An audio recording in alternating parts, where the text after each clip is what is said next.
All in Sports Network. We love sports. Coming to you from the land of brisket and barbecue, Lone Stars and Long.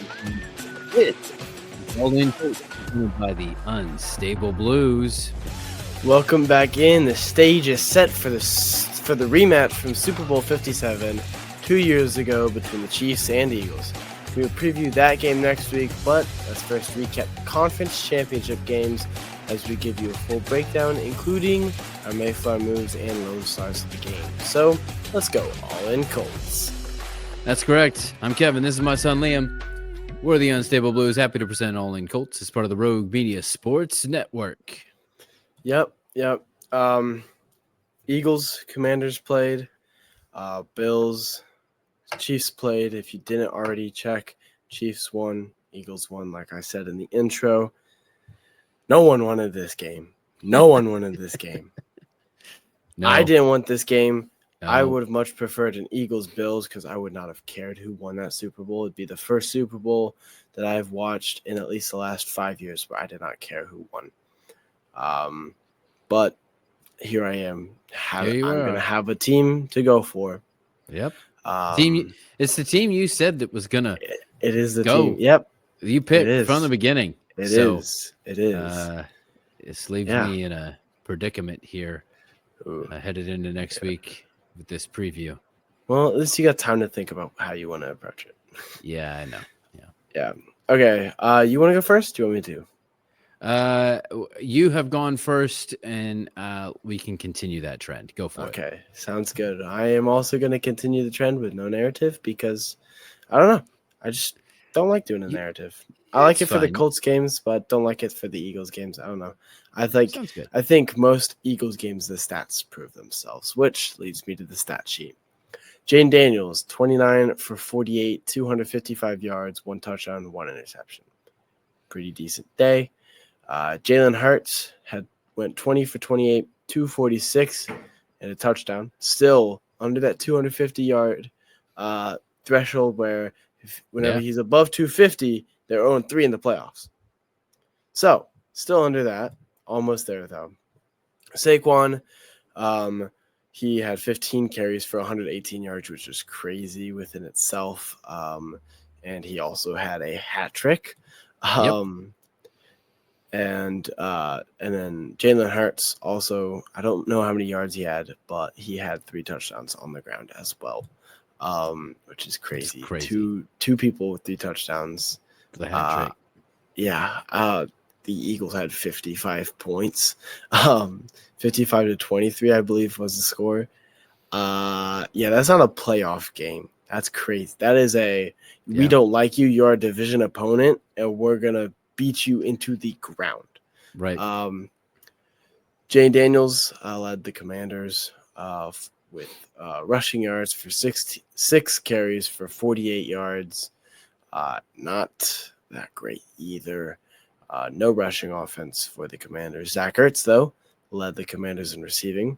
11 receptions for 104 yards. So big day for Zach Ertz, especially since we, praised him and we're like, hey, we like Zach Ertz. Even more reason we like Zach Ertz. Look good in the blue. Good come, yep. Terry McLaurin. He is a former teammate of Andrew Luck. It's true. Stanford. Yeah. Terry McLaurin had 3 receptions for 51 yards and that touchdown that Jane Daniels threw. A.J. Brown on the other side had 6 receptions, 96 yards, and a touchdown. So big game for A.J. All the people who weren't performing in the playoffs started performing because Saquon didn't have that big of a day. If you want to have success, read a book on success while you're at your job, and then success will come at your job. That's what A.J. Brown found out. Yes, not that Saquon didn't have a big day. Still went for over 100, which is big. Not for him. That was just like crazy. He's going for 118 is not that big of a day for him. But still having 3 touchdowns, that's crazy. But he didn't do as much yard work, so a lot of other people got the ball to go down the field and such. Yep. And then Dallas Goedert had 7 receptions for 85 yards, so another Big day for a guy who hasn't been performing recently and showing off that Jalen Hurts can still throw the ball. Yep. Onto the defensive side of the ball, Zach Bond had 12 tackles. Blankenship, DeJean, and Burks had the next most with 7, 9, and 6. The rookie, Quinyon Mitchell, had the one lone interception. Bobby Wagner. Hold on. I got to throw. I saw this somewhere. I'm gonna botch these stats, but he's been targeted. Quinyon Mitchell's been targeted 12 times. He has allowed 4 catches, had 2 pass breakups, 1 interception, and has allowed a passer rating of like 6.7 at him. Is this during the playoffs? During the playoffs, yes. Like, it's been like next level insane of what he's been able to do as a rookie in the playoffs. Right. Yeah. Yeah. 100%. Bobby Wagner had the most tackles for the Commanders with 9, and Chin came up next with the 6. No interceptions, though. Jalen Hurts threw a pretty good game. Intangible time. I've been doing this past week. I look at kind of, the stats. Total yards, Eagles won. Passing yards, Commanders barely won. Rushing yards, Eagles dominated it. Commanders didn't even have 100 total. Meanwhile, the Eagles had 229. And then yards per play, Eagles had 7, Commanders had 4.5. Efficiency on third down was better for the Eagles. More first downs, most fourth down efficiency, less total plays, meaning meaning the Commanders are more methodical, less sacks for the Eagles, more punts for the Eagles, a lot more penalties for the Commanders, but the yards are pretty, even 47 to 30. The Commanders had 1 interception thrown, and the Eagles, even having less plays, had more time of possession. It was 29 minutes, 29 seconds to 30 minutes, 31 seconds. So not that much of a difference. Right. Yeah. But I think the one thing that plays into the time of possession a lot is the Commanders had 3 fumbles lost. Yeah. Right. Which is big. So you talk about time of possession, Eagles won it. You talk about turnovers, the Eagles won it by 4. Yep. Which is crazy. Different. And then you talk about running the ball and keep running the ball. Your quarterback had 3 touchdowns on the ground, and your running back had 3 touchdowns on the ground. And then to add to that, a different running, Shipley, I think his name is, had 4 carries for 77 yards and a touchdown. Yeah. So not only can your starter do it, not only can your second running back do it, not only can your quarterback do it, but your third string running back can do it as well. Yeah. Phenomenal day for the Eagles. They executed perfectly. And that's all I have to say about the intangibles. Now we move on to the Mayflower move of the game. We know, don't like doing stuff in the early game, but mine's going to be pretty early on. Yep. My Mayflower move is the Saquon Barkley first play of Eagles offense touchdown. As soon as that happened, I got out of my seat. I said, Eagles are winning this game. I already know how this ball game is going to turn out. And it got close. It was 14 to 12 at a time. Yeah. I was like, okay, hold on. And then Eagles scored. I'm like, okay, but never mind. We're fine. Wasn't close after that at all. How about that late tush push where the Commanders kept jumping off sides? Yep. Mm-hmm. Like, I mean, they stopped it one time. Well, it's funny because they jumped off sides once. Lulu, I think his name is, jumped over, or Luvu jumped over once, and then he jumped over a second time, and then the tackles jumped off, and Luvu was warned after the second time that he did in a row, and then the whole defense was warned that literally they couldn't move the ball half of the distance closer, and they were like, if this happens, did you hear that? If this happens again, like if they jumped off sides again, they said the referee has the opportunity to just go ahead and give the team a score. I was like, that's crazy. I was trying to look up like history of if anyone period has ever scored without actually scoring, or especially in the playoffs. I don't know that that's ever happened. Like, fortunately, it didn't happen. They did a touch push and they got it in. But I was like, that would be nuts to award officials award a touchdown simply because there can be they can't move the ball any closer and not actually be on the goal line. Like literally, that's where it was. So yeah. So that was my Mayflower move of the game. I knew exactly how the game was going to go after that. Makes sense. Yep. Final thing, star of the game. I said he was the player to watch, whether he could do his thing or not. Definitely proved he could. Jalen Hurts maybe solidified himself as a top 10 quarterback, unlike people, saying, oh, he's not good or anything. Completely fine, completely good as a quarterback. Yeah. Just didn't need to do anything else. Nope. This game still didn't need to do anything else, but he did anyways. Jalen Hurts is my lone star of the game. I like it. All right. I'm going to go back through with the Bills and Chiefs game. You got the winning side. I got the losing side. So here we go. This is twice now. You've gotten the losing side. Ooh. I know. Thankfully, I'm doing better in my pick six. The narrative time. The Bills started with a quick 3-and-out, while the Chiefs had a 9-play, 90-yard touchdown drive, including 4 first down to first down conversions. They were just on fire. After scoring a field goal on the ensuing drive, the Bills caused a fumble that resulted in a James Cook touchdown. The Chiefs scored on their last 2 drives of the half, and the Bills scored a touchdown on one of their 2 drives, but failed on a 2-point conversion, leading to a halftime score of 21-16. The Bills prevented any version of a double whammy by forcing a punt on the Eagles' first possession of the second half. Then they proceeded to score on their own 12-play, 7-minute drive, but failed on yet another 2-point conversion.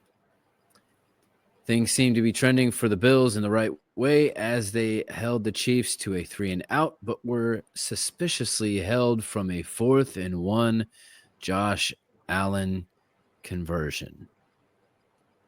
Yes, you say conversion because it was converted. It should have been.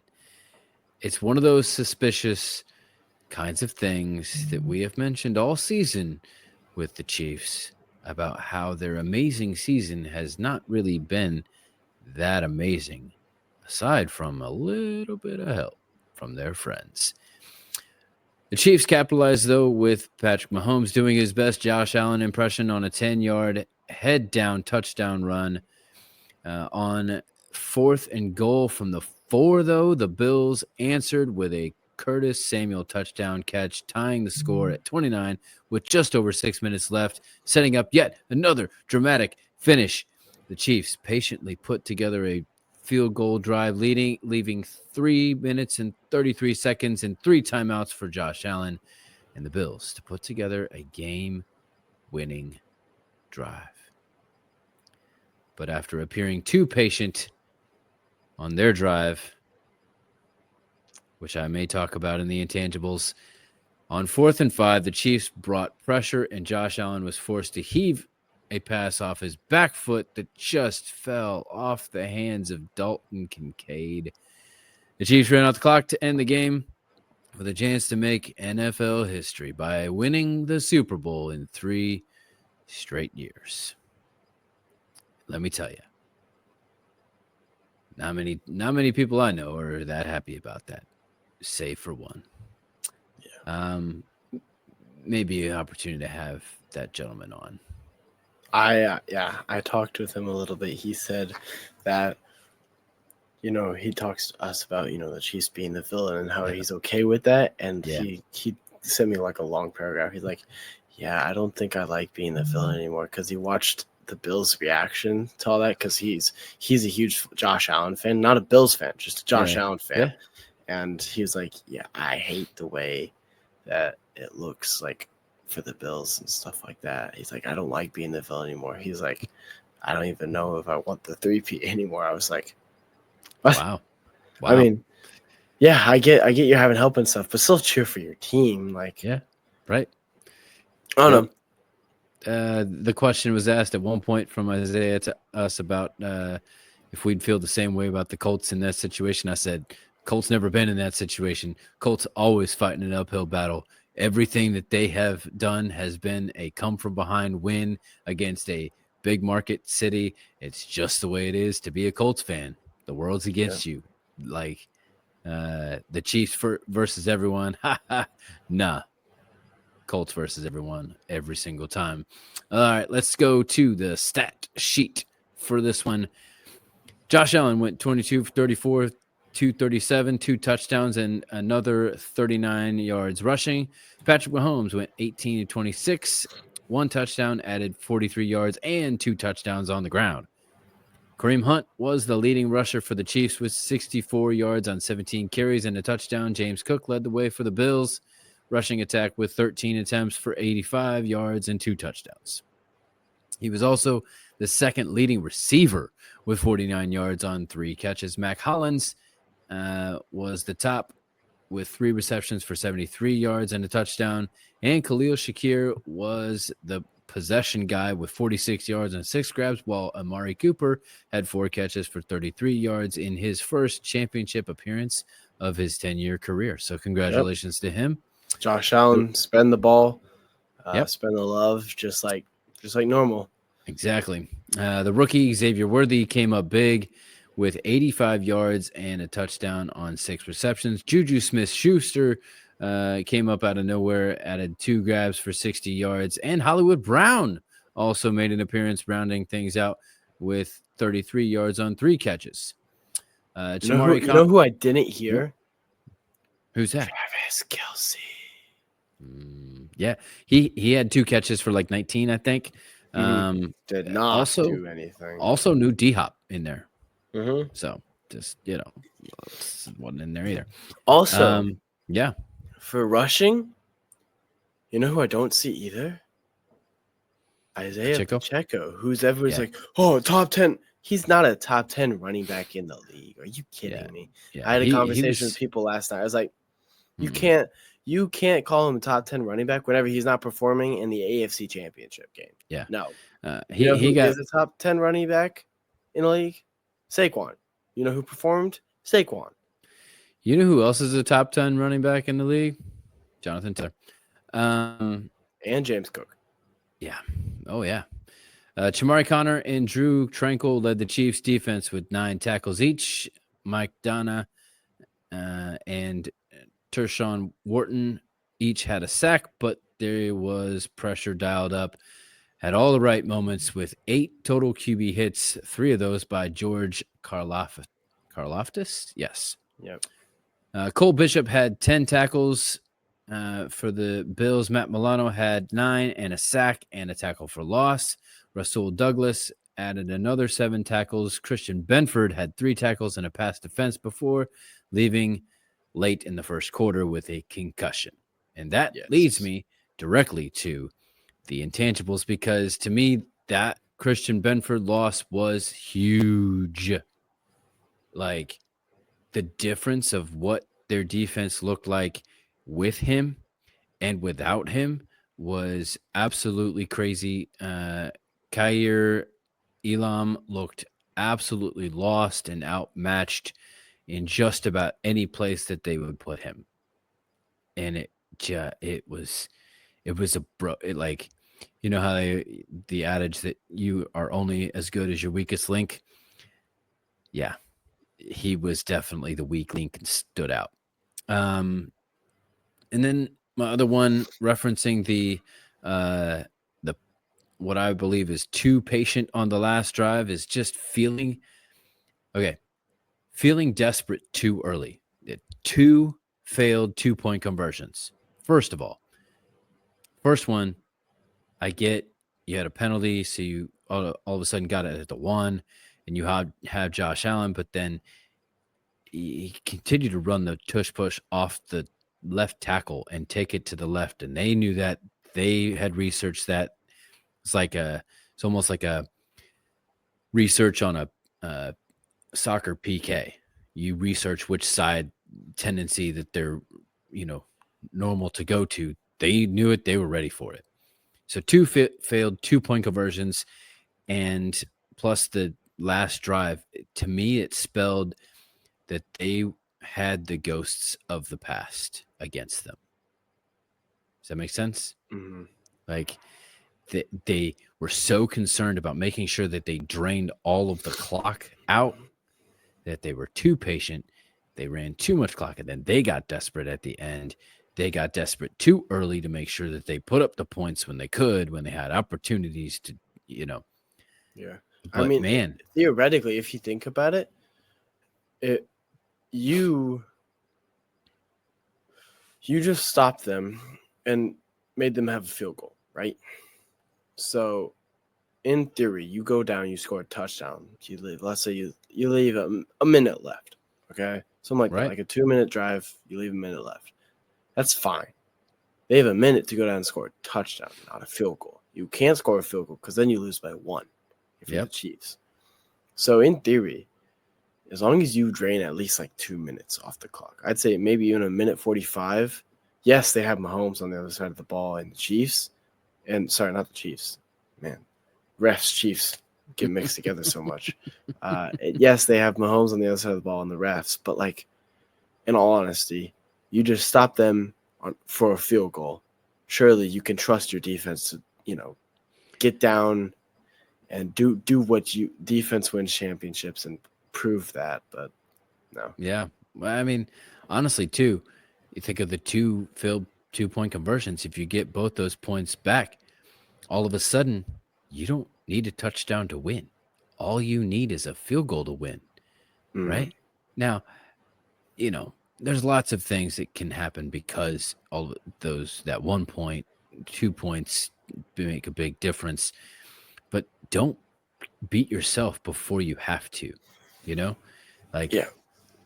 there's a big difference. If you had those 2 points in the bag because you went with the sure shot instead of taking a risk early, all of a sudden you didn't just tie the game at 29, you went up 2. And potentially you're going for 2 in that situation.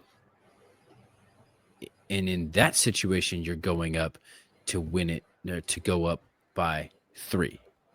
Does that make sense? So instead of going for 2 early, I always say, don't go for 2 until you have to, till you need it, right? Because you perform better in those moments. Most athletes should at that point, And so imagine the difference if you were going for 2 to go up by 3 rather than tying the game with a touchdown and an extra point. That's a big difference. That's a huge difference. So, not to say it might have been any different, but just those are my intangibles. So, that leads me now to the Mayflower move. And this is very specific. Okay. A lot of people are going to say, well, Dalton Kincaid dropped the ball, right? That pressure by Spagnuolo on that last play. I could even say the Patrick Mahomes 10-yard touchdown run, but there's so many back and forth in this game. So I'm going to put it to a very specific 2:21 left in the game, first down of that final series. Not the drive, the series that resulted in the fourth down heave. Josh Allen pump fake to Dalton Kincaid on a tight end screen. There was nobody over there, but it was part of the setup, right? Pump it, something going to be open because they're going to bite on it. And nobody bid on it, so there wasn't anything open. But the fact that nobody bid on it should have been the clue to go back, because Dalton Kincaid had nobody within at least 7 yards. So he catches that. All of a sudden, you're not looking at a 2nd down and 10. You're looking at, 2nd and 7, 6, something like that. Keep ahead of the chains, right? And so to me, that's the play that set them back. Yes, it's first down. I get it. But don't misunderstand and throw away an opportunity at a good first down play. Because a good first down play sets you up for a good second down play, sets you up for a good third down play. And that's even if you have to do a third down play. If you put yourself behind the sticks early in the series, it doesn't do yourself any favors, especially when you got Steve Spagnuolo on the other side. That leads me now to my lone star of the game.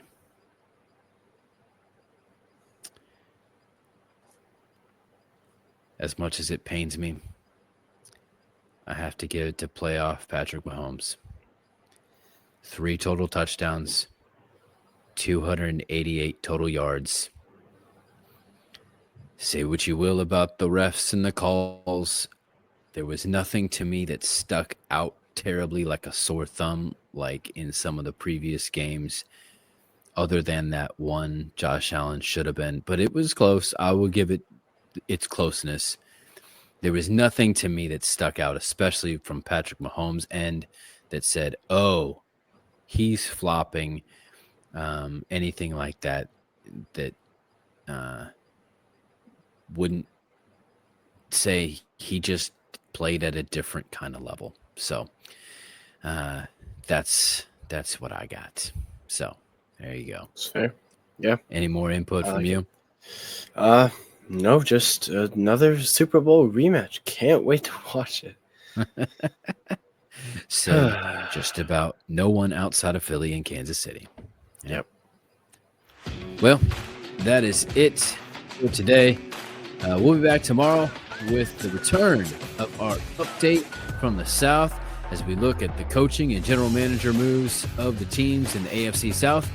Then we will finish the week with a two-part discussion on potential expansion and realignment with the 18-game schedule looming. Yes. Well, this is Liam. And this is Kevin. Reminding you to stay all in Colts. All in Sports Network. We love sports.